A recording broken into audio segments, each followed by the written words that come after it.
Bonjour à toutes, bonjour à tous. Écoutez, on est là pour s'émerveiller, ça me va assez bien.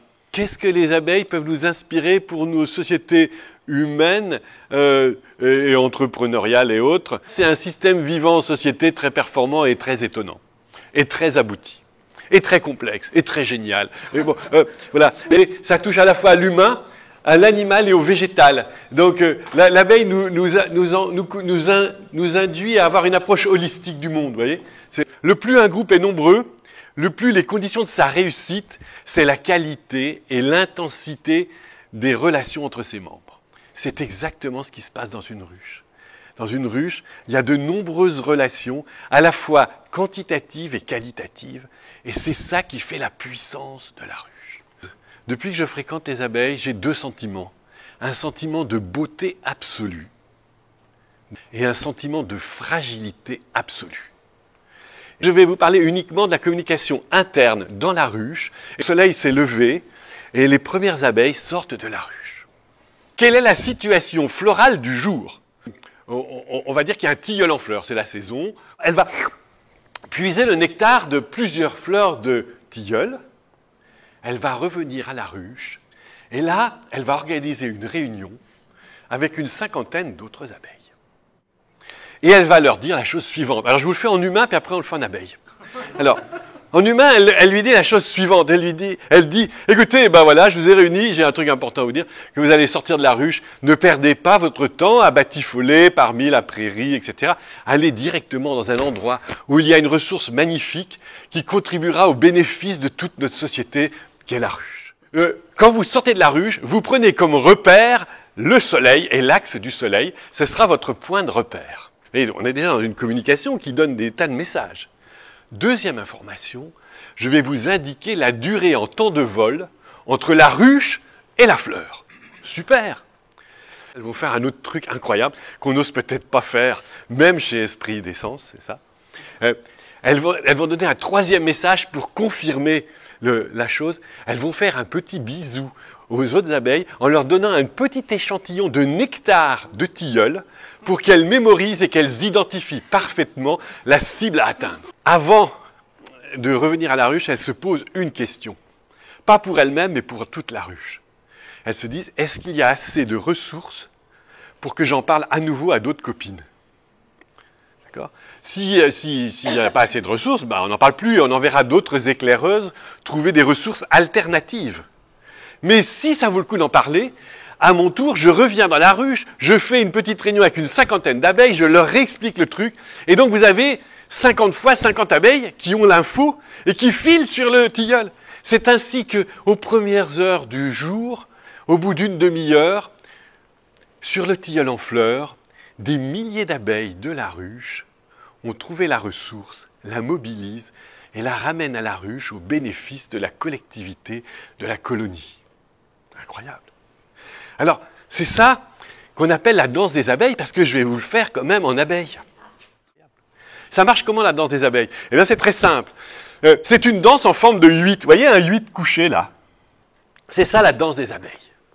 C'est une communication qui est collective, qui échange les bonnes informations, qui induit un comportement des abeilles qui renforce de manière systémique tout le système, qui contribue à la réussite de la ruche.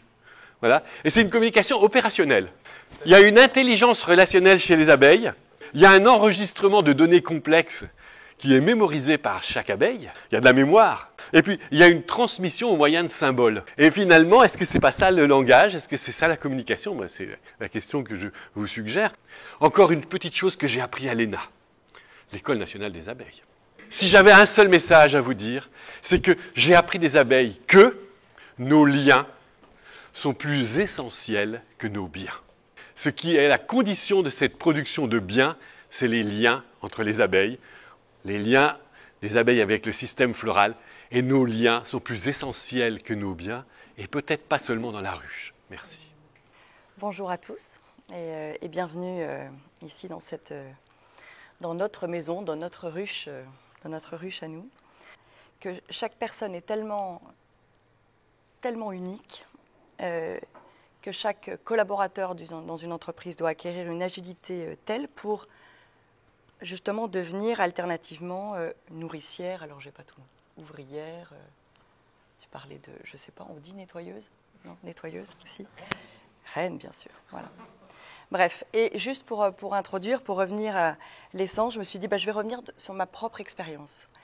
J'ai eu la chance, en tant que communicante, de passer effectivement, de faire quasiment 10 ans dans une grande agence de publicité et de communication qui s'appelle Publicis.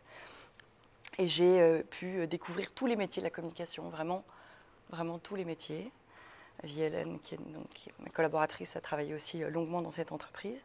Et donc d'acquérir plein de compétences intéressantes, de me frotter, comme les abeilles, vraiment aux autres compétences aussi, et d'acquérir donc d'autres expertises. Et puis parfois de prendre même le rôle de mes collaboratrices, de mes collaborateurs, de piloter une équipe plus large, et je trouvais ça très intéressant. Dans cette agence, même si je suis extrêmement reconnaissante, mais il manquait quelque chose, et ce quelque chose qui me manquait, c'était le sens. Donc je me suis dit, bon, je pense que là, il faut que je crée mon propre environnement, mon propre modèle, et donc là, j'ai 4 points. J'ai cherché à m'entourer de personnalités singulières, évidemment de personnalités singulières au service d'une intelligence collective. Chacun a son rôle, son expertise, mais chaque personne que j'ai intégrée ces 10 dernières années, forcément arrive avec des qualités, des faiblesses, des failles, une histoire, des histoires, et je le ressens de manière très forte. Est-ce qu'on a la capacité, je pense que l'homme a cette capacité-là, se pose des questions. Je me pose des questions en tant que reine, entre guillemets, de l'entreprise. Le 4e point, c'est la pollinisation. Parce qu'on est vraiment là-dedans, je me suis dit, on butine toute la journée, en fait. On butine, on transmet, on partage. Après, je vais revenir sur le buzz. Ça paraît un peu tarte à la crème de parler du buzz. On parle des abeilles, mais bon.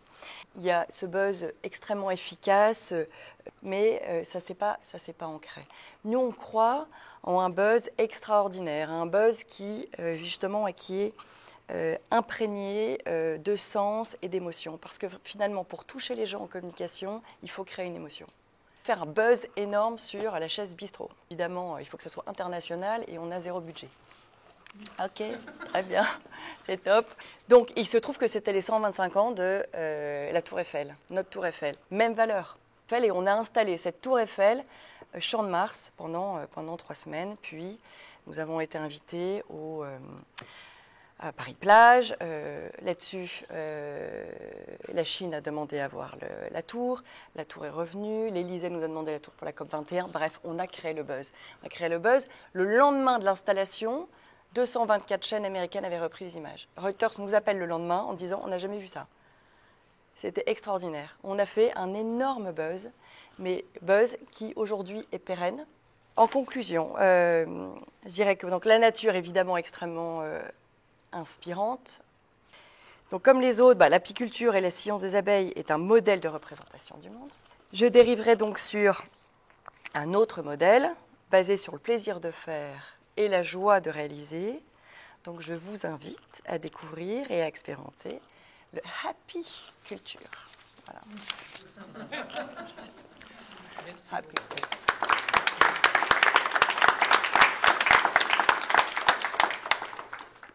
Cette émotion qu'on a peut-être ce matin d'ailleurs entre nous, qui fait que quelque chose se met en route, de l'enthousiasme, de la confiance, de la joie de faire ensemble. Comment dans cette singularité, quand elle se met en co-construction, et donc nous, effectivement, on est vraiment en permanence dans cette articulation, et je pense que dans le monde qui arrive, l'aspect collectif reprend, mais à partir de nos singularités. Comment la communication se fait entre, finalement, deux ruches, mais qui ne sont pas de la même famille, ou deux entreprises différentes? Alors, c'est évidemment, réponse complexe. Avec les abeilles, c'est toujours plus compliqué que ce qu'on croit. La nature n'est pas simple, elle est complexe, et c'est dans cette pétillance, cette diversité, ce délire qu'elle est passionnante. La reine. On croit qu'elle commande le système, elle ne commande rien du tout. L'organigramme de la ruche n'est pas une pyramide. La reine, avec les mâles, les faux bourdons, Elle a un rôle qui est la reproduction. Et elles ne s'occupent pas de production. Elles produisent du miel, des tas de trucs, de manière autonome, en équipe, synchronisées entre elles. Et elles ne sont pas dans une logique d'obéissance, elles sont dans une logique de contribution. Leur problématique, c'est de contribuer à la réussite de la colonie. La reine, elle produit pendant les 4 ou 5 ans de sa vie, de manière continue, jour et nuit, une hormone de cohésion qu'elle distribue généreusement à toutes les abeilles qui se l'échangent entre elles et ça leur donne une identité commune. Voilà. Donc la réponse, c'est oui et non. Une abeille ouvrière, quand elle naît, elle va changer 6 fois de métier au cours de sa vie pour occuper différentes fonctions. Et la ruche est une entreprise apprenante.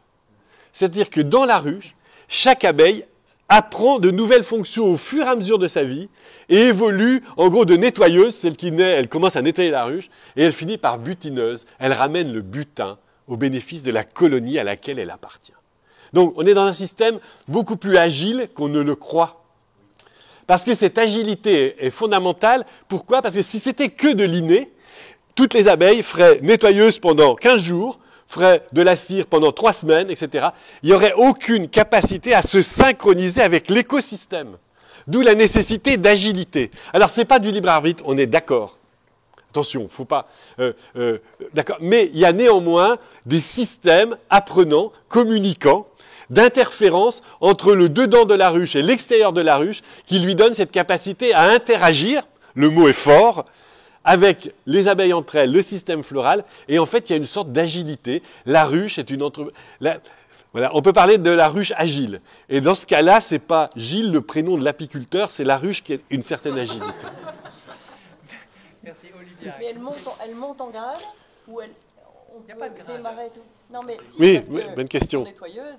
Il n'y a pas de grade, c'est toi qui dis qu'il y a une- Alors, Si, si.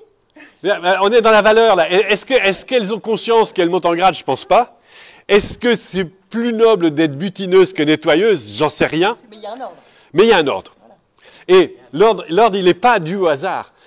L'abeille qui naît, elle est nettoyeuse, elle reste dans la ruche et elle visite toute la ruche avec son balai. Alors que la butineuse, c'est la plus expérimentée, elle est en fin de vie, elle a acquis une expérience de vie qui lui permettra de se repérer dans l'environnement pour ramener le butin. Donc c'est de la compétence, c'est pas un grade. Oui, La compétence Oui. te permet... très juste. Oui, Olivia, ça t'inspire, ça? Un peu? Oui, oui, oui. C'est quoi l'hormone de cohésion chez Bah toi? oui. Fondamental.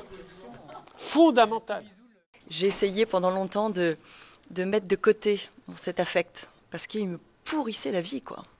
Assumer cette partie-là, oui, évidemment, c'est extraordinaire. Évidemment, il faut le canaliser. C'est de passer l'hiver en faisant des réserves de miel à l'avance. Donc il y a bien un projet. La colonie d'abeilles, elle agit aujourd'hui en fonction de l'hiver prochain. Donc c'est une logique de projet. Au début, vous disiez qu'elles étaient en communication aussi avec les fleurs, ou plus généralement le monde végétal. Les fleurs payent un coût aux abeilles pour les attirer, mais par contre, elles leur filent une mission. C'est de transporter le pollen sur d'autres fleurs. Voilà.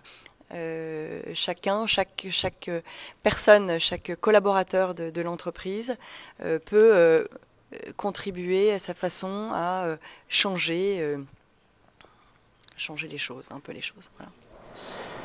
Donc merci à tous pour votre présence, pour votre confiance et votre fidélité. Il y en a qui sont vraiment très fidèles depuis le début. N'hésitez pas, si vous voulez nous écrire un petit mot, si vous voulez laisser un témoignage de ce que vous avez vécu. On a bien sûr l'intention de continuer avec Olivier et l'équipe l'année prochaine. Voilà, parce que vous êtes là au rendez-vous, donc on ne voit pas pourquoi on arrêterait. On a été le premier événement accueilli dans ce lieu et je voulais quand même remercier Olivia. C'était son anniversaire aussi, il n'y a pas très longtemps. Il